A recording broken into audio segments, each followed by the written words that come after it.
In 2002, John Darwin, a seemingly ordinary man, vanished from his home in Seaton Carew, England. It was an ordinary day when he went out in his canoe, or so it seemed. Hours turned into a massive search as darkness fell, but John Darwin was nowhere to be found. The sea, vast and unforgiving, kept its secrets. His disappearance sent shockwaves through the community. Worry turned to despair as days turned into weeks. The case gripped the nation, a mystery with seemingly no answers. What happened to John Darwin? Did the sea swallow him whole, or was there something more sinister at play? The discovery of John Darwin's wrecked canoe weeks later fueled speculation. Was he caught in a sudden storm? Was it a tragic accident? The evidence, though circumstantial, pointed to a watery grave. With a heavy heart, the authorities declared John Darwin dead. The mystery, it seemed, had reached its somber end. The news reached his wife, Anne Darwin, who was left heartbroken and alone, to face the future without the man she loved. Little did she know the truth was far stranger and more shocking than anyone could have imagined.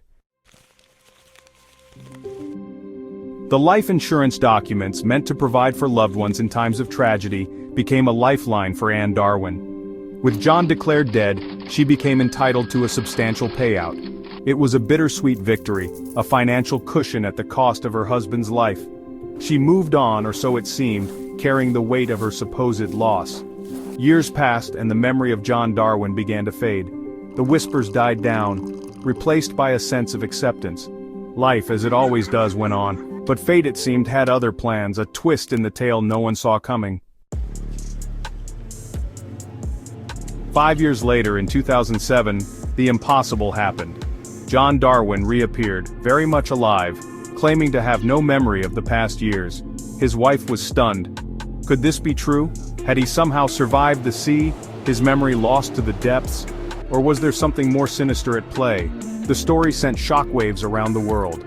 Those who had mourned his loss now faced his sudden return. The man presumed dead now stood before them, a ghost from their past. But as the initial shock subsided, questions began to surface. Why had he stayed hidden for so long, and where had he been all these years? The truth, as it often does, was hidden in plain sight. A photograph discovered online showed John and Anne Darwin together in Panama, taken a year before his reappearance. The game was up. The charade was over. The photograph exposed their elaborate scheme, a calculated plan to fake John's death and cash in on the insurance money. Their lies were exposed, revealing a web of deceit that shocked the nation. John and Anne Darwin, the grieving widow and the presumed dead husband, were exposed as con artists. The consequences, as expected, were swift and severe. The couple, united in their deceit, would soon face the full force of the law.